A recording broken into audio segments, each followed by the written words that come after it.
Yo,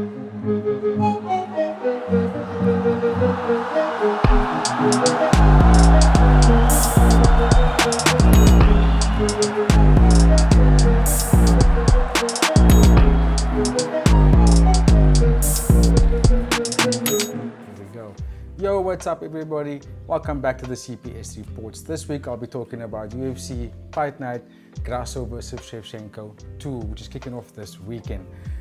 Starting off with, I'm only going to be talking about the featured bout, the co-main event and the main event. Those look like the most intriguing fights for the card. The featured bout features Raul Royces versus Terence Mitchell. Interesting fight we have over our hands because Raul Royces, as we all know, star power, boosted out of the UFC, got a lot of good fights, became one of the most spoken about fighters, came off the Contender Series. Although he lost his last fight, the kid has got a lot of talent. He's only 18 years old. He's got a lot of passion about what he does in combat sports. You can clearly see that he's one for the future. Although he lost his last fight, I do think that he has necessary tools to present a good challenge in the bantamweight for the future, just not right now. However, that being said, his opponent, Terence Mitchell, who came off a loss against Cameron Simon, shout out Cameron. Terence Mitchell also very slick, very good boxer, very experienced, but is at the end of his career. Do you think he's coming to the end of his career? I don't know, let me know in the comments. I do think that being at 33 years old, it's quite difficult to kind of run for the title at that age. You kind of only have one run left when you hit that 30 mark as a fighter or any sort of sports athlete, depending on what they do in their respective sports. A pick for this fight between Raul and Terence Mitchell, it's kind of a bit hard to say. I will tip towards Terence Mitchell just because he has a bit more experience. He wrestles well, he strikes well.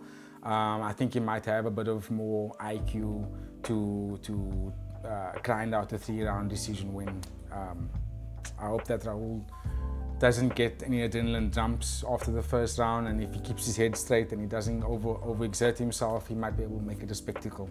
We'll see how that goes.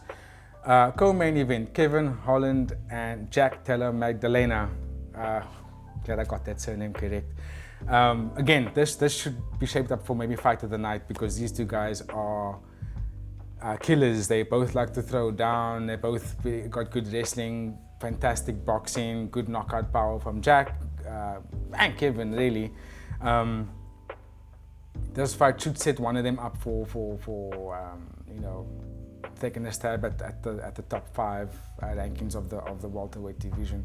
I hope that Kevin can stay in this division and not necessarily move up to middleweight. I want to kind of see him stay in one division and just sit down and kind of take a run at one of the titles. I know, that being said, earlier this morning I had just loose thought to myself thinking, Kevin Holland doesn't really campaign for any title fights. He doesn't really let me get for the belt, let me go for the belt. And I was wondering why, and I thought to myself, perhaps Kevin Holland gets paid well enough to not necessarily go for any titles. Because just I think back on a lot of his fights that he has fought, he fought a lot of big names that have got good stock with fans, it's got big numbers, and I think also he kind of shows up and gets bonuses, like he gets fight of the night or he gets like finish of the night or one of the cases. Even if he's losing, he's in a good fight, and I think the UFC knows that Kevin Holland brings a lot of numbers to the UFC, so he kind of gets paid almost championship purses, if you will.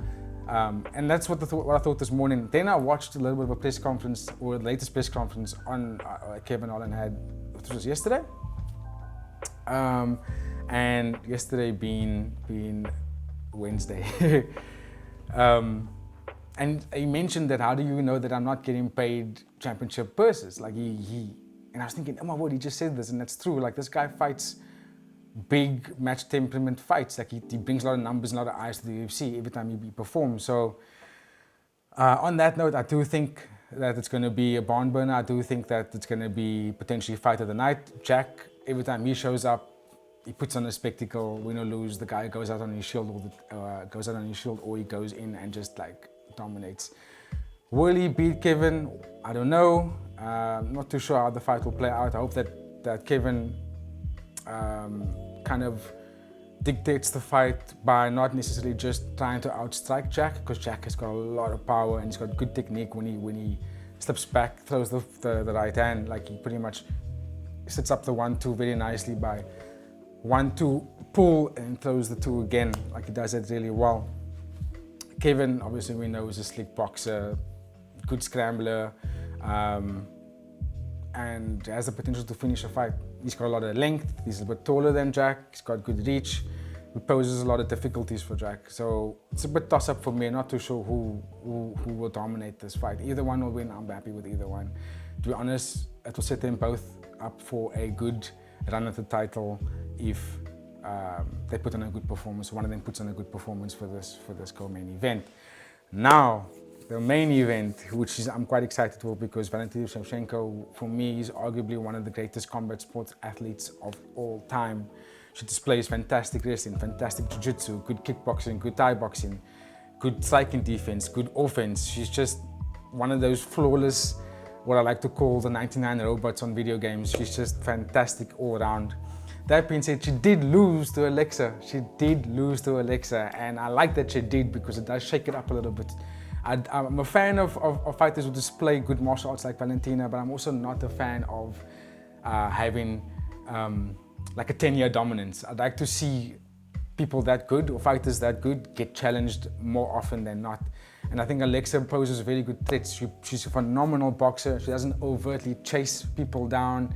She kind of sets a jab up really well, and she sets up a finishing shots really well, because just a very, very dominant boxer. She's got a good boxing coach. And good wrestling. I mean, she did win by the choke. And also, for majority of that fight, she did force Valentina to initiate the wrestling, which meant that she had good timing, she had a good game plan, she had a good way of forcing Valentina to push forward and not necessarily like wait for counter striking. And also, Alexa's camp trained her really well to look out for Valentina's spinning attacks, because she has obviously one of the best spinning attacks in the entire organization. So they trained that consciously, that when Valentina spins, you know that you jump on that back and you don't give it the space. A lot like Sean Strickland and Izzy, a fighter that has such good striking prowess. If you close the distance, you eliminate the ability for them to throw any fancy kicks or even spin kicks. They have to fight up close, clinch work, and I think Alexa is pretty dominant in that. That being said, Valentina does look extremely focused to get the title back, and I don't think she's even focusing on getting the title back. I think she's focusing on just getting the W to kind of like right the wrong, if you will.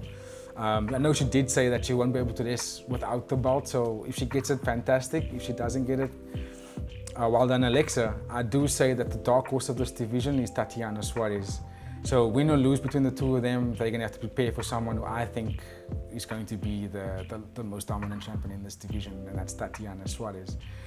So yeah, let me know what you guys think about this fight. Give me your perspective, give me your predictions, and what do you think about how these fights are going to play out this weekend. That's me. Catch me next time on the next UFC card. Don't forget to like, share, comment, and subscribe. Thank you all. I appreciate you guys, and I'll see you next time. I'm out.